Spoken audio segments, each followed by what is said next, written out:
Friends, నేను మీ సాయి మల్లేష్ని మాట్లాడుతున్నాను. ముందుగా మా ఛానల్ సబ్స్క్రైబ్ చేసి లైక్ చేసి షేర్ చేయండి. అదేవిధంగా ఈరోజు వార్తల్లోని ముఖ్యాంశాలు తెలుసుకుందాం. ఆంధ్రజ్యోతి దినపత్రిక. కులగణన తర్వాతే స్థానిక ఎన్నికలు. బీసీ సంక్షేమ శాఖ మంత్రి పొన్నం ప్రభాకర్ వెల్లడి. ఘనంగా సర్దార్ సర్వాయి పాపన్న గౌడ్ జయంతి. హైదరాబాద్లో పాపన్న విగ్రహం బట్టి విక్రమార్క.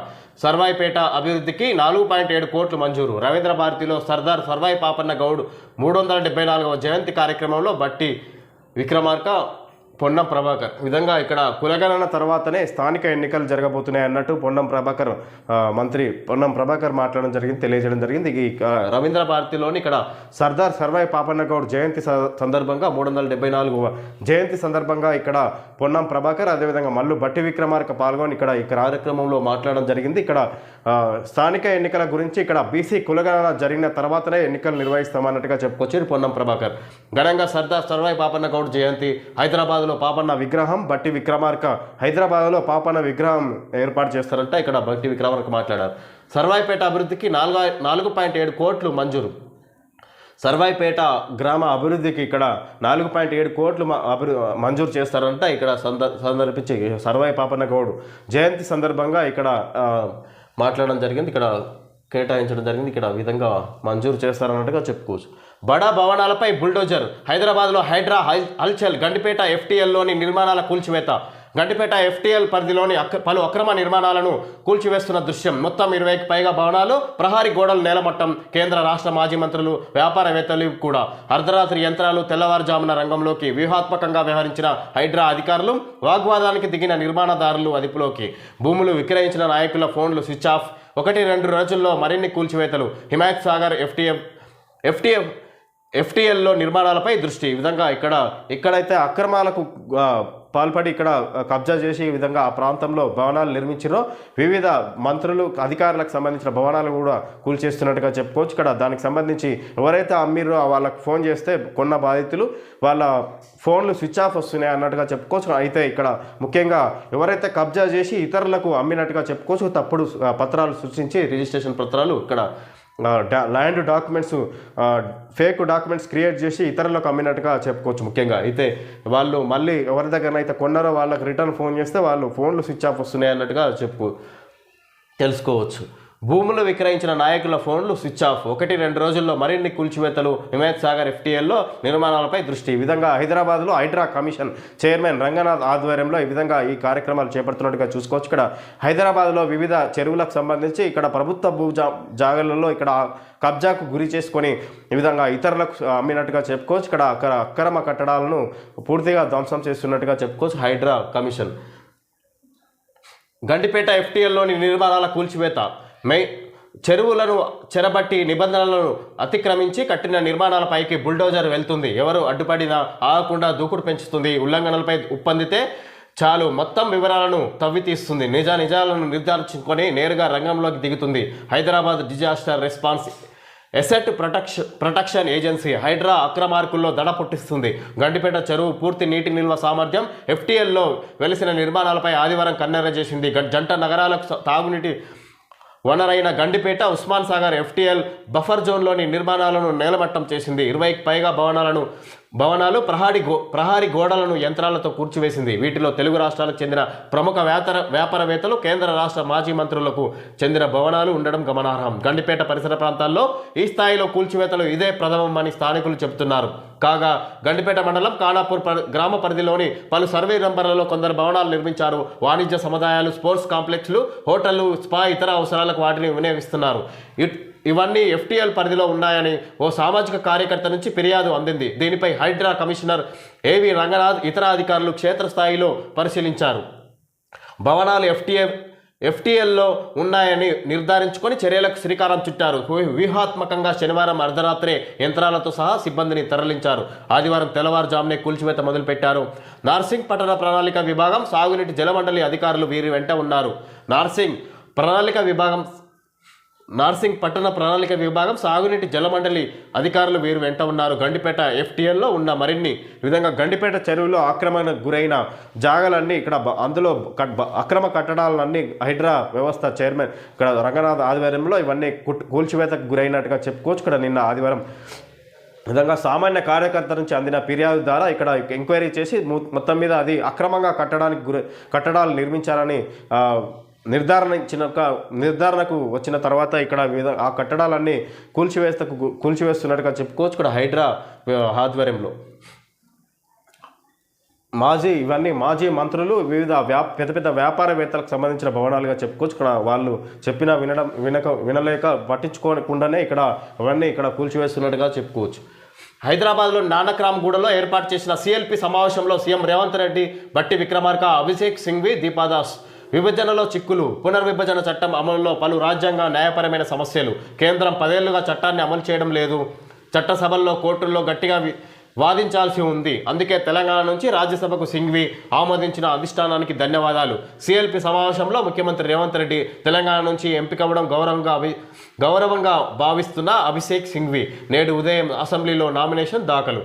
ఈ విధంగా విభజనలో చిక్కులు పునర్విభజన చట్టంలో వివిధంగా అనేక రకమైన చిక్కులు సమస్యలు తలెత్తుతున్నాయి. దాన్ని న్యాయపరంగా చట్టాలను ప్రశ్నించేందుకు అభిషేక్ సింఘ్వి కరెక్ట్ అయిన వ్యక్తి అన్నట్టుగా రేవంత్ రెడ్డి అతన్ని నియమించడం జరిగింది. అతన్ని అధిష్టానం ఆమోదించడంగా సంతోషంగా ఉందన్నట్టుగా సీఎం రేవంత్ రెడ్డి సమావేశంలో వివిధ మంత్రులు దీపాదాస్ మున్షి హైదరాబాద్లో నానక్రామ్గూడలో ఏర్పాటు చేసిన ఒక పార్టీ సమావేశంలో ఈ విధంగా అభిషేక్ సింఘ్వి గురించి రాజ్యసభ కాంగ్రెస్ పార్టీ తరఫున రాజ్యసభ సభ్యునిగా ఎన్నుకోవడం జరిగింది. దానికి సంబంధించి నేడు అసెంబ్లీలో ఉదయం ఈరోజు నామినేషన్ దాఖలు వేస్తున్నారంటే అభిషేక్ సింఘ్వి సంబంధించి రాష్ట్ర పునర్విభజన చట్టం అమల్లో రాజ్యాంగపరంగా న్యాయపరంగా అనేక చిక్కులు ఉన్నాయని సీఎం రేవంత్ రెడ్డి అన్నారు. ఈ చట్టాన్ని కేంద్రం 10 ఏళ్లుగా అమలు చేయడం లేదన్నారు. పునర్విభజన చట్టంలోని అంశాలపై చట్టసభలతో పాటు సుప్రీంకోర్టులోనూ బలమైన వాదనలు వినిపించాల్సిన అవసరం ఉందని చెప్పారు. అందుకే రాజ్యాంగ న్యాయ కోవిదుడైన అభిషేక్ మను సింఘ్విని తెలంగాణ నుంచి రాజ్యసభకు పంపాలని కాంగ్రెస్ పార్టీ అధిష్టానాన్ని కోరినట్లు రేవంత్ రెడ్డి వెల్లడించారు. అపరిష్కృత సమస్యల పరిష్కారం కోసం చట్టసభలు, న్యాయస్థానాల్లో సింఘ్వి గట్టిగా వాదనలు వినిపిస్తారని ఆకాంక్షించారు. తెలంగాణ నుంచి రాజ్యసభ అభ్యర్థిగా సింఘ్వి పేరును తాము ప్రతిపాదించిన విధంగా అందుకే రాజ్యాంగ న్యాయ కోవిదుడైన అభిషేక్ సింఘ్విని సీఎం రేవంత్ రెడ్డి ఎంచుకోవడం జరిగింది. ఆయనని రాజ్యసభ సభ్యునిగా ఎంచుకొని అధిష్టానం ఆమోదం కూడా పొందినట్టుగా చెప్పుకోవచ్చు. అతను ఈరోజు రాజ్యసభ సభ్యునిగా అసెంబ్లీలో నామినేషన్ దాఖలు వేస్తున్నాడు అన్నట్టుగా సందర్భంగా తెలియజేసుకోవచ్చు. రాజకీయాల్లో క్షత్రియులకు అవకాశం, క్షత్రియ భవన్కు భూమి కేటాయిస్తాం. క్షత్రియ సేవా సమితి అభినందన సభలో సీఎం రేవంత్ రెడ్డి తెలుగు సినిమాను విశ్వవ్యాప్తం చేస్తారంటూ హీరో ప్రభాస్పై ప్రశంసలు. క్షత్రియ సేవా సమితి అభినందన సభలో సీఎం రేవంత్ రెడ్డి రాజకీయాల్లో క్షత్రియులకు అవకాశం క్షత్రియ భవన్కు భూమి కేటాయిస్తాం. క్షత్రియ సేవా సమితి అభినందన సభలో రేవంత్ సీఎం తెలుగు సినిమాను విశ్వవ్యాప్తం చేస్తారంటూ హీరో ప్రభాస్పై ప్రశంసలు. తెలుగు సినిమాను విశ్వవ్యాప్తం చేశారంటూ హీరో ప్రభాస్పై ప్రశంసలు. క్షత్రియ సేవా సమితి అభినందన సభలో సీఎం రేవంత్ రెడ్డి. క్షత్రియ సంఘానికి సంబంధించి ప్రభాస్ కూడా ఆ క్షత్రియ సంఘానికి సంబంధించిన కుల వ్యక్తిగా చెప్పుకోవచ్చు. అందులో పాల్గొని సీఎం రేవంత్ రెడ్డి క్షత్రియ సేవా సమితి సంఘం ఏర్పాటు చేస్తారంట. వారికి సంబంధించిన భవనాన్ని నిర్మించి క్షత్రియ భవన్కు భూమి కూడా కేటాయిస్తామన్నట్టుగా ఈ సమావేశంలో సీఎం రేవంత్ రెడ్డి పాల్గొని మాట్లాడారు. అదేవిధంగా ప్రభాస్ దేశవ్యాప్తంగా మన తెలుగు సినిమాను వ్యాప్తి చేశారన్నట్టుగా ప్రశంసలు ప్రభాస్ను ప్రశంసించారన్నట్టుగా హీరో ప్రభాస్పై ప్రశంసలు తెలియజేశారన్నట్టుగా చెప్పుకోవచ్చు. RRR award pass. ఉత్తర భాగం రోడ్డు నిర్మాణంలో పూర్తయిన భూసేకరణకు త్వరలో పరిహారం చెల్లింపు. గత 3 ఏళ్లలో జరిగిన రిజిస్ట్రేషన్లలో గరిష్ట విలువ ప్రతిపాదికగా ఖరారు. పట్టణ ప్రాంతాల్లో 2 రెట్లు, గ్రామీణంలో 3 రెట్లు. నోటిఫికేషన్ విడుదలకు అధికారుల కసరత్తు. త్వరలో కేంద్రం నుంచి అటవీ అనుమతులు. విధంగా ఉత్తర భాగం రోడ్డు నిర్మాణంలో పూర్తయిన భూసేకరణకు త్వరలో పరిహారం చెల్లింపు. విధంగా ఉత్తర భాగం రోడ్డు నిర్మాణంలో పూర్తిగా భూసేకరణ కార్యక్రమం పూర్తయిందని చెప్పుకోవచ్చు. దానికి సంబంధించి భూసేకరణకు ఎవరైతే రైతుల నుంచి భూమి తీసుకున్నారో భూమి ఇచ్చిన రైతులకు పరిహారం చెల్లించే కార్యక్రమం కూడా త్వరలో పరిహారం చెల్లిస్తారన్నట్టుగా తెలుసుకోవచ్చు మనం. గత 3 ఏళ్లలో జరిగిన రిజిస్ట్రేషన్లలో గరిష్ట విలువ ప్రతిపాదికగా ఖరారు. గత 3 ఏళ్లుగా భూములు ఎంత కొన్నారు వాటి విలువ కట్టిస్తారన్నట్టుగా చెప్పుకోవచ్చు మనం.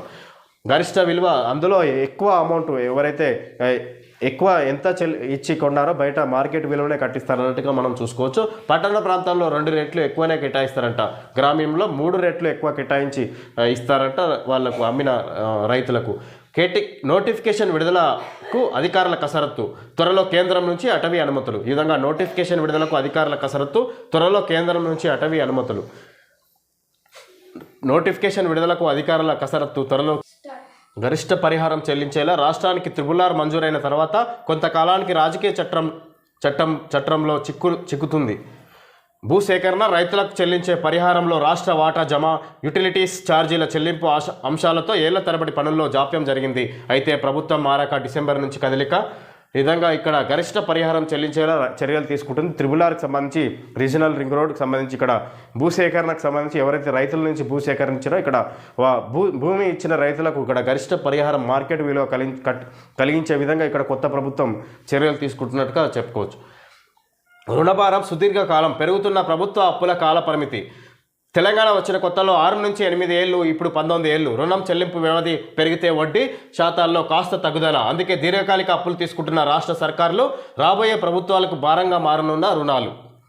రుణభారం సుదీర్ఘకాలం, పెరుగుతున్న ప్రభుత్వ అప్పుల కాల పరిమితి. ఈ విధంగా ఇక్కడ ప్రభుత్వ అప్పుల కాల పరిమితి పెరుగుతుందంట. ఇక్కడ రోజు రోజుకు రుణభారం సుదీర్ఘకాలం అన్నట్టుగా చెప్పుకోవచ్చు. ఇక్కడ తెలంగాణ వచ్చిన కొత్తలో 6 నుంచి 8 ఏళ్ళు, ఇప్పుడు 19 ఏళ్ళు. ఇప్పుడు ప్రభుత్వం ఏదైతే రుణం తీసుకుంటుందో కాల పరిమితి 19 ఏళ్ళు ఇస్తుందంటే ఇక్కడ దానికి ఛాన్సు.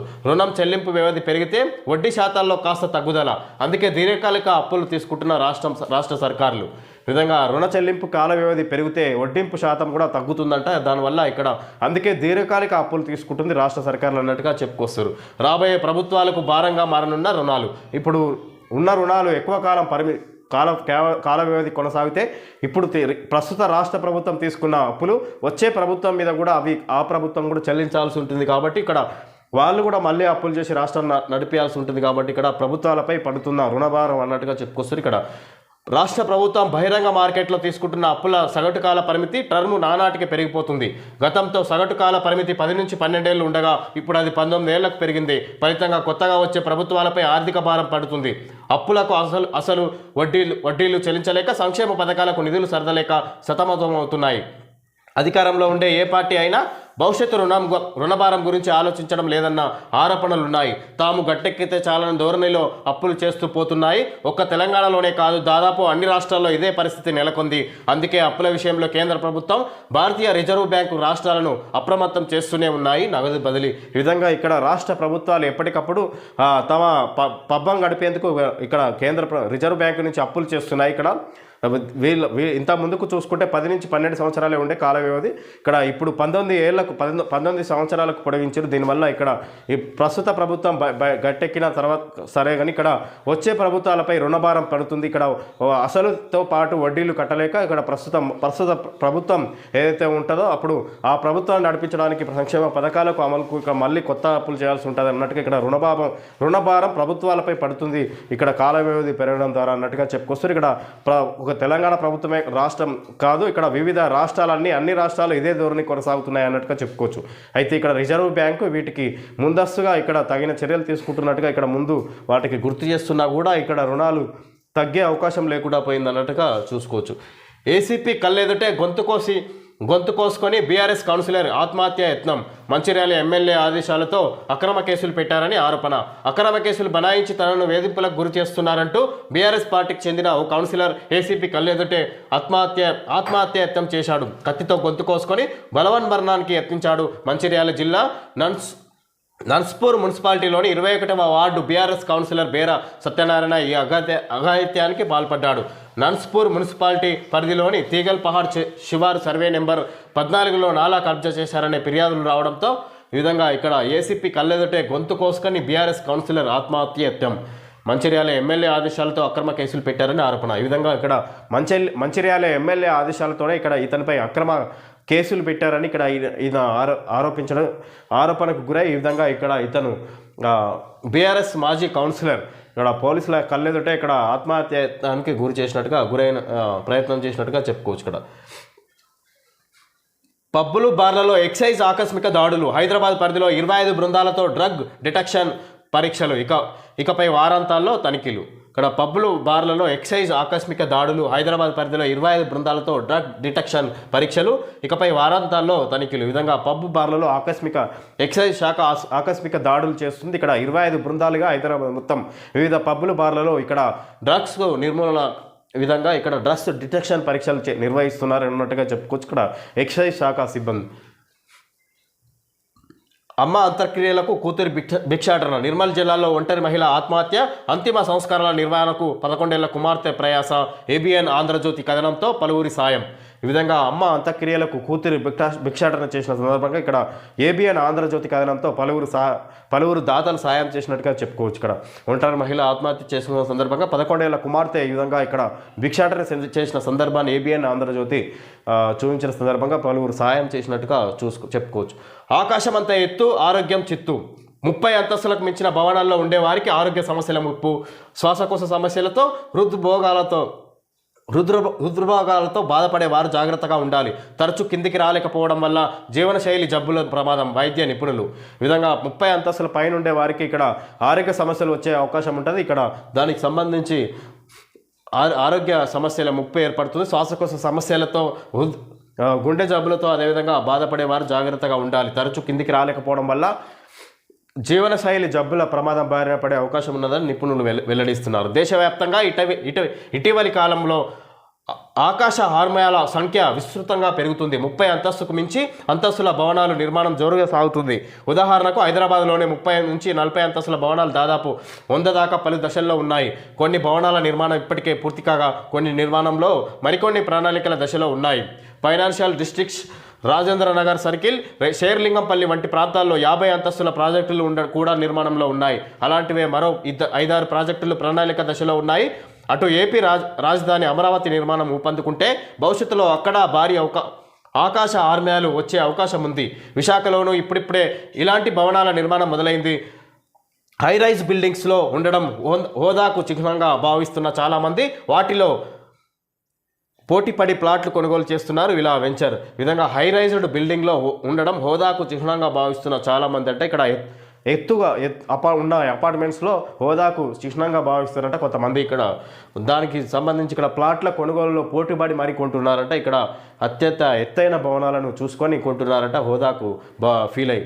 ఈ విధంగా ఇక్కడ దానికి సంబంధించి కొంటున్న సమయంలో 30 అంతస్తుల పైనుంచి ఉండే వారికి ఆరోగ్య సమస్యలు వచ్చే అవకాశం ఉంటుంది. కిందికి దిగే అవకాశం లేదు కాబట్టి మాటికి కిందికి రాలేరు అంత పైనుంచి. దానివల్ల అనేక ఆరోగ్య సమస్యలు వచ్చే అవకాశం ఉన్నాయన్నట్టుగా నిపుణులు తెలియజేస్తున్నారు. ఆరోగ్య సంబంధించి వైద్య నిపుణులు ఇక్కడ శ్వాసకోశ సమస్యలు, గుండె జబ్బులు, అదేవిధంగా వివిధ వ్యాధులతో ఉండేవారు జాగ్రత్త పడాలన్నట్టుగా తెలియజేస్తున్నారు వైద్య నిపుణులు. ఢిల్లీలో నిరసన వ్యక్తం చేస్తున్న వైద్యులు. కోలకత్తా అత్యాచారంపై సుప్రీంకోర్టు విచారణ సుమోటోగా తీసుకున్న కోర్టు రేపు సిజేఐ ధర్మాసనం ముందుకు. నిందితుడికి మానసిక పరీక్షలు. శాంతి భద్రతలపై ప్రతి 2 గంటలకు రాష్ట్రాలు నివేదిక పంపాలి కేంద్రం. హడావుడిగా నా బిడ్డ అంత్యక్రియలు, దీనిపై అనుమానాలున్నాయి, న్యాయం జరిగేదాకా సాయం తీసుకోం. ట్రైనీ డాక్టర్ తండ్రి వ్యాఖ్యలు. కోల్కతా అత్యాచారం ఘటనను సుప్రీంకోర్టు సుమోటోగా స్వీకరించింది. ప్రధాన న్యాయమూర్తి CJI DY Chandrachud, justice JB Pardiwala, justice Manoj మిశ్రాలతో కూడిన ధర్మాసనం ఈ కేసుపై మంగళవారం విచారణ జరగనుంది. ఈ మేరకు సుప్రీంకోర్టు వెబ్సైట్లో వివరాలను వెల్లడించారు. 20న ఈ విధంగా సుప్రీంకోర్టు ఇక్కడ విచారణ చేపడుతుంది. దానికి సంబంధించి ఈ నెల 20న సుప్రీంకోర్టు సంబంధించి ఇక్కడ ప్రధానంగా సుప్రీంకోర్టు సుమోటోగా స్వీకరించి దీని మీద విచారణ చేపట్టి శిక్షణ ఎవరైతే నిందితులు ఉన్నారో వాళ్ళని కఠినంగా శిక్షించే అవకాశం ఉన్నట్టుగా చెప్పుకోవచ్చు. ఇక్కడ సుప్రీంకోర్టు అత్యాచారంపై సుప్రీంకోర్టు విచారణ సీరియస్గా తీసుకుందని చూసుకోవచ్చు. దీని మీద ట్రైనీ డాక్టర్ తండ్రి వ్యాఖ్యలు. హడావిడిగా నా బిడ్డ అంతర్క్రియలు జరిపించారు, దీనిపై అనుమానాలు ఉన్నాయి, న్యాయం జరిగేదాకా సాయం తీసుకోమన్నట్టుగా ఇక్కడ ఆయన ఏదైతే ఆయనకు పరిహారం చెల్లిస్తామని ప్రభుత్వం వస్తుందో అక్కడ ప్రభుత్వం దాన్ని నా బిడ్డ న్యాయం జరిగేదాకా ఇక్కడ ఎలాంటి పరిహారం తీసుకోమన్నట్టుగా ఇక్కడ ఆయన అతని తండ్రి తెలియజేస్తారు. బీజేపీలోకి చంపై సోరెన్. 6 ఎమ్మెల్యేలతో ఢిల్లీకి. జార్ఖండ్ మాజీ ముఖ్యమంత్రి కమలం అగ్రనేతలతో మంతనాలు. ఎక్స్ ఖాతాలో పార్టీ పేరు మాయం, తన ముందు 3 ప్రత్యామ్నాయాలు ఉన్నాయంటూ బహిరంగ లేఖ. ఈ విధంగా బీజేపీలోకి చంపై సోరెన్ ఇక్కడ జార్ఖండ్ మాజీ సీఎం ఇక్కడ బీజేపీ పార్టీలో చేరుతున్నట్టుగా చెప్పుకోవచ్చు. మనం 6 ఎమ్మెల్యేలతో ఢిల్లీకి చేరుకున్నాడు. ఇక్కడ బీజేపీ అధిష్టానంతో ఇక్కడ చర్చలు జరుపుతున్నట్టుగా చూసుకోవచ్చు. ఎక్స్ ఖాతాలో తన పార్టీ పేరును తొలగించినట్టుగా కూడా ఇక్కడ చూసుకోవచ్చు. మనం తన ముందు 3 ప్రత్యామ్నాయాలు ఉన్నాయి అంటూ బహిరంగ లేఖ. ఆయన ముందు 3 ప్రత్యామ్నాయాలు ఉన్నాయంట. 3 అవకాశాలు ఉన్నాయి ఆయనకు. ఏ దారి అయినా చూసుకునే అవకాశం ఉన్నట్టుగా మాజీ సీఎం ఇక్కడ తెలియజేస్తున్నారు. ఓకే ఫ్రెండ్స్, ఈరోజు వార్తల్లోని ముఖ్యాంశాలు తెలియజేయడం జరిగింది. Thank you friends.